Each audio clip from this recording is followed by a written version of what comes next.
নমস্কাৰ সফুৰা চৰালৈ আপোনালোকক স্বাগতম জনাইছোঁ। আজি আমি কথা পাতিম ইউটিউবৰ বিষয়ে। যদিহে আপুনি এই ভিডিঅ'টি চাই আছে তেন্তে আপোনাক কোৱাৰ প্ৰয়োজন নাই আচলতে ইউটিউবনো কি। কেনেকৈনো অতি কম সময়ৰ ভিতৰতে প্ৰায় সকলোৰে মন পচন্দৰ এপ হৈ পৰিল ইউটিউব আৰু ইয়াৰ জন্মৰ বিষয়ে কিছু কথা আলোচনা কৰিম আজি। তেন্তে আহক আমি ভিডিঅ'টিলৈ আগবাঢ়ি যাওঁ। 2004-05 চনত পে'পল নামৰ কোম্পানীৰ তিনিজন পুৰণীয়া কৰ্মচাৰী চাড হাৰ্লি, ষ্টিভ চেন আৰু এজন আছিল জাভেদ কৰিম আৰু এওঁলোকে ইউটিউবৰ আৱিষ্কাৰ কৰিছিল। বহুতো মহান ব্যৱসায়ীয়ে কয় যে ডাঙৰ ব্যৱসায় কেতিয়াও লাভৰ আশাত জন্ম নহয়, ই জন্ম হয় মানুহৰ সমস্যা সমাধানৰ কাৰণে। আৰু ঠিক তেনেকুৱাই হৈছিল আমাৰ ইউটিউবৰ লগত। ষ্টিভ চেনে এটা বাৰ্থডে পাৰ্টিৰ ভিডিঅ' শ্বেয়াৰ কৰিবলৈ বহু চেষ্টা কৰিও শ্বেয়াৰ কৰিব পৰা নাছিল। আৰু তেতিয়াৰ দিনত ইমেইলত ইমান ডাঙৰ ভিডিঅ' চেণ্ড হোৱা নাছিল। আৰু প্ৰায় সেই সময়ৰ সমান্তৰালভাৱে জাভেদ কৰিমে ইণ্টাৰনেটত জনেট জেকচনৰ এটা কণ্ট্ৰভাৰ্চিয়েল ভিডিঅ' চাব খুজিও বিচাৰি পোৱা নাছিল। এইখিনি কথাৰ ওপৰতে ভিত্তি কৰি তেওঁলোকৰ মাজত যি আলোচনা হৈছিল সেই আলোচনাৰ ফলেই হৈছে আজি আমাৰ সকলোৰে প্ৰিয় এপ ইউটিউব। প্ৰথমতে তিনিওজনে ইউটিউবৰ আৱিষ্কাৰ কৰিলে আৰু 2005 চনৰ 23 এপ্ৰিল তাৰিখে জাভেদ কৰিমে মি এট দি জু নামেৰে এটা প্ৰায় 19 ছেকেণ্ডৰ ভিডিঅ' পোনপ্ৰথমবাৰৰ বাবে ইউটিউবত আপলোড কৰিছিল। ইয়াৰ পিছত তেওঁলোকৰ এনেকুৱা আৰু মানুহৰ প্ৰয়োজন হ'ল যিয়ে ইউটিউবত ভিডিঅ' দিব বিচাৰে, যাক ইউটিউবৰ ভাষাত কোৱা হয় কণ্টেণ্ট ক্ৰিয়েটৰ বুলি। লাহে লাহে 2-4জন কণ্টেণ্ট ক্ৰিয়েটৰ আহিল আৰু নিজা ভিডিঅ' ইউটিউবত আপলোড কৰিলে আৰু ইয়াকে দেখি তাত চাবলৈ দৰ্শকো আহিল।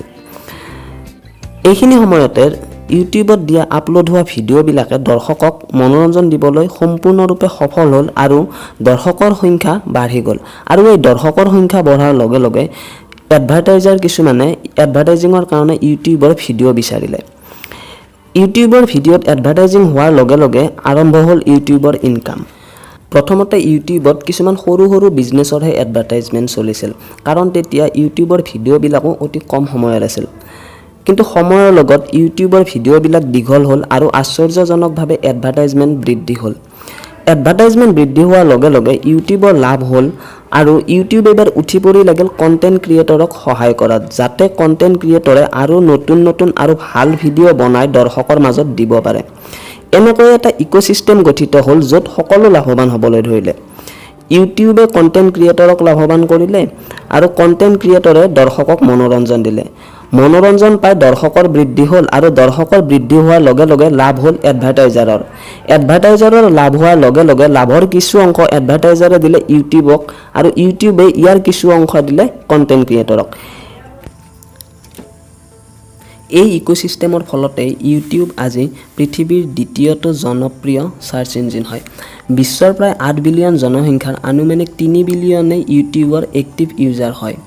অন্য এক তথ্য মতে ইণ্টাৰনেটৰ মুঠ ব্যৱহাৰৰ মানুহে 85% ব্যৱহাৰ মাত্ৰ ইউটিউবৰ ভিডিঅ' চাবৰ কাৰণে কৰে।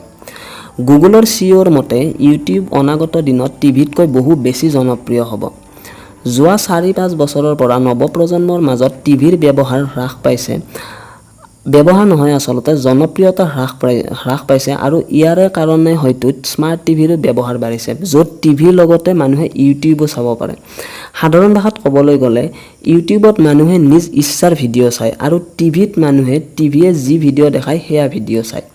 বহুতো চেলিব্ৰিটি বা ফিল্ম এক্টৰ এক্ট্ৰেছে আজি নিজকে ইউটিউবত প্ৰতিষ্ঠা কৰিব বিচাৰে আৰু বহুজনৰো প্ৰিয় এপেই হ'ল ইউটিউব।